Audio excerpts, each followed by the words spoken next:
नमस्कार, डामर तंत्र रहस्य में आप सभी का हार्दिक स्वागत है। आज जो प्रयोग हम बताने जा रहे हैं, ये मंत्र शरीर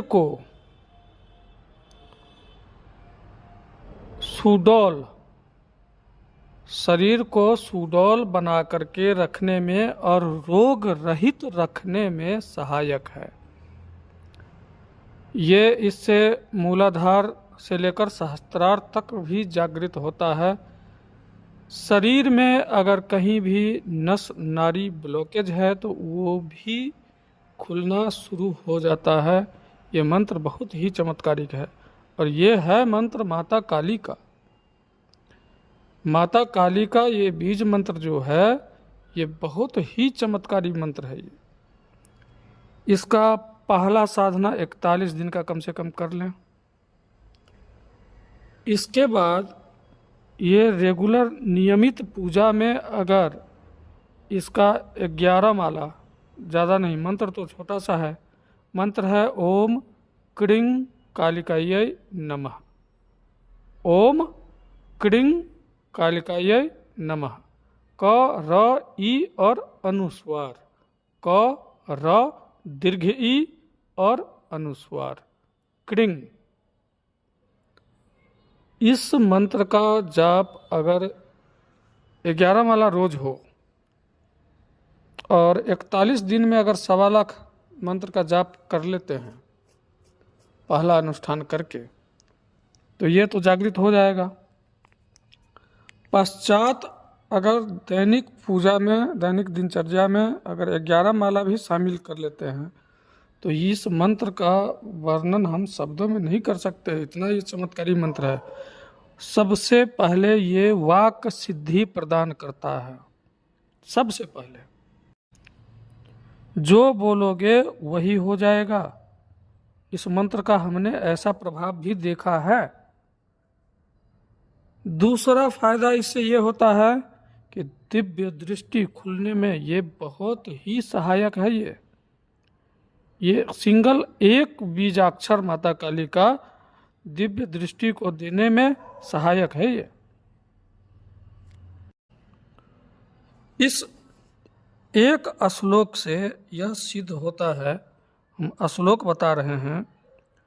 ओम अचिंत्यामिताकार शक्ति स्वरूपा प्रतिव्यक्त्यधिष्ठान सत्वैक मूर्ति गुणातीत निर्द्वंद बौधैक गम्या त्वमेका परब्रह्म रूपेण सिद्धा, त्वमेका परब्रह्म रूपेण सिद्धा।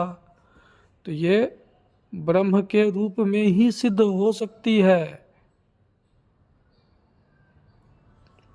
इस श्लोक से यह स्पष्ट है कि ये सत्वगुण, रजोगुण और तमोगुण, तीनों गुण में ये विद्यमान ब्रह्म, ये ब्रह्म की ही रूप में सिद्ध हो सकती है। ये न स्त्री है न पुरुष, न इसका कोई जन्म हुआ है। इसके आगे बहुत कुछ है लेकिन उतना समय नहीं है पूरे अर्थ स्पष्ट करने को, लेकिन हम शॉर्टकट में बता रहे हैं। न ते नाम गोत्रे न ते जन्म मृत्यु, न ते धाम चेष्टे न ते दुख सौख्ये, न ते मित्र शत्रु न ते बंध मोक्षो, त्वमेका परब्रह्म रूपेण सिद्धा। इसका कोई नाम नहीं है, इसका कोई गोत्र नहीं है, नहीं इसका कोई धाम है। ये ब्रह्मांड के कण कण में निवास करने वाली है। और यहाँ तक तो शास्त्र बोल दिया है कि स्त्रियः समस्ताः सकला जगत्सु, समस्त स्त्री जाति में इसी का निवास स्थान है। सभी स्त्री में ये बसती है, जिसको हम काली बोलते हैं, महाकाली जिसको बोलते हैं। संसार में जितनी भी स्त्रियां हैं सब इसी का स्वरूप है। इसके सिवाय संसार में कुछ भी नहीं है। और यहाँ पर हमारे बहुत सारे साधक साधना इसका किए भी हैं और देखे भी हैं परिणाम इसका। बहुत सुखद, बहुत आनंददायक परिणाम आया है इसका। माता की बीज मंत्र का कोई जवाब नहीं है, कोई जवाब नहीं है। सर्वप्रथम बाजोट पर एक पीला कपड़ा बिछा लें। पीला कपड़ा के ऊपर एक माता काली का, चंडी स्वरूप माता काली का 18 हाथ वाली महाभैरवी, 18 हाथ वाली यानी कि 18 हाथ वाली जो महाभैरवी है, सहस्त्र नयनी, उसको विराजमान करें। और कलश निश्चित रूप से विराजमान कर लें। पूर्वाभिमुख हो करके ये 41 दिन तक का साधना करें। और अगर आप रोगग्रस्त हैं, ज़्यादा दिन से रोगग्रस्त हैं, तो जब भी जप करें तो जप करते समय एक गिलास में पानी भर करके अवश्य साथ में पास में रख लें। उसमें जब पूर्ण होने पर 3 बार फूंक मार करके उस पानी को पी जाएं। आश्चर्यजनक रूप से राहत मिलेगा। इतनी जल्दी तेजी से आप ठीक होना शुरू हो जाओगी जिसका कोई हद हिसाब नहीं। तो आप ये काम करके देखें, इसके बाद आप हमें बताएंगे। ये खास कर आपके लिए हम बता रहे हैं ये सब चीज़ें। अंबिका भवानी जी, माता जी आपके लिए ये साधना सबसे उपयुक्त रहेगा। और जप करते समय कोशिश करें कि रीढ़ की हड्डी जो है वो सीधी रहे। तो माता काली को अनार बहुत प्रिय है, अनार का दाना भोग में दें। घी का चौमुखा दीपक लगाएं। और धूनी के लिए रोज गाय के घी, देवदार की लकड़ी और गूगुल, इस तीनों को मिक्स करके रख लें। और थोड़ा सा गाय का कंडा सुलगा करके उसके ऊपर जाप करते समय रख दें। थोड़ा सा ये धूप मिला हुआ, ये तीनों मिला हुआ धूप जो है रख दें। फिर देखें चमत्कार। और रात में करें पूजा। पहला साधना जो है वो रात में करें। इसके बाद से आप दिनचर्या में इसको अपना लें, कोई दिक्कत नहीं है। लेकिन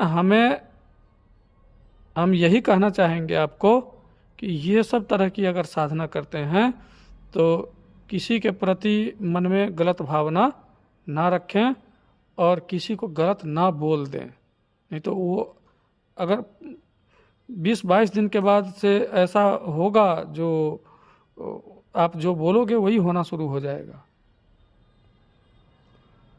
तो इसलिए किसी को गलत ना बोलें, क्योंकि ऐसा हुआ है। हमने सैकड़ों साधक और साधिकों को जो है हमने देखे हैं ये चीज। हमारे जितने भी साधक हैं उनमें जो लक्षण हमने देखे हैं, अनुभव देखे हैं हमने, ऐसे ऐसे, है ना, इसलिए हम बता रहे हैं।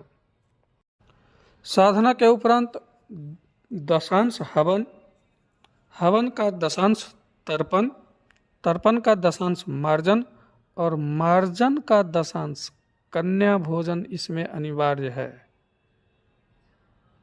कन्या भोजन निश्चित रूप से करवा लें। अब हवन सामग्री आम की समिधा, साधारण हवन सामग्री, नवग्रह की लकड़ी अलग, और इसके बाद उसमें तिल, जौ और गाय का घी, ये मिक्स करके हवन सामग्री में आप हवन कर सकते हैं। नवग्रह के लिए नवग्रह का लकड़ी अलग लगेगा। और जितना जप हुआ है उसका दशांश हवन कर दें। हवन का दशांश तर्पण और तर्पण का दशांश मार्जन अवश्य कर लें। और नहीं दशांश कन्या भोजन करवा सकते हैं तो निश्चित रूप से 9 कन्याओं का तो भोजन निश्चित रूप से कराएं, निश्चित रूप से। अगर केवल नवरात्रा में करना चाहते हैं तो नवरात्रा में ये कम से कम 31 माला जप करें 9 दिन लगातार, 8 दिन 9वें दिन जा कर के हवन कर दें, इसका ये जागृत हो जाएगा। अगर नवरात्रा में करते हैं तो 9 दिन में जागृत हो जाएगा। इसका करके देखें इसको। दूसरा मंत्र हम माता दुर्गा का बता रहे हैं रोग नाश के लिए। ओम ऐं ह्रीं क्लीं चामुंडायै विचय रोग विनाशय ओम कालिके स्वाहा। ओम ऐं ह्रीं क्लीं चामुंडायै विचय रोग विनाशय ओम कालिके स्वाहा। वो भी सेम विधि अपना करके दोनों में से कोई एक मंत्र, या तो काली माता का बीज मंत्र का चयन कर लें, या तो ये नवार्न जो रोग नाशक हमने बताया है ये कर लें। दोनों में से एक किसी मंत्र का जप करें, निश्चित रूप से आपको बहुत हद तक सफलता मिलेगी। तब तक के लिए नमस्कार। जय माता पीताम्बरा, जय गुरुदेव।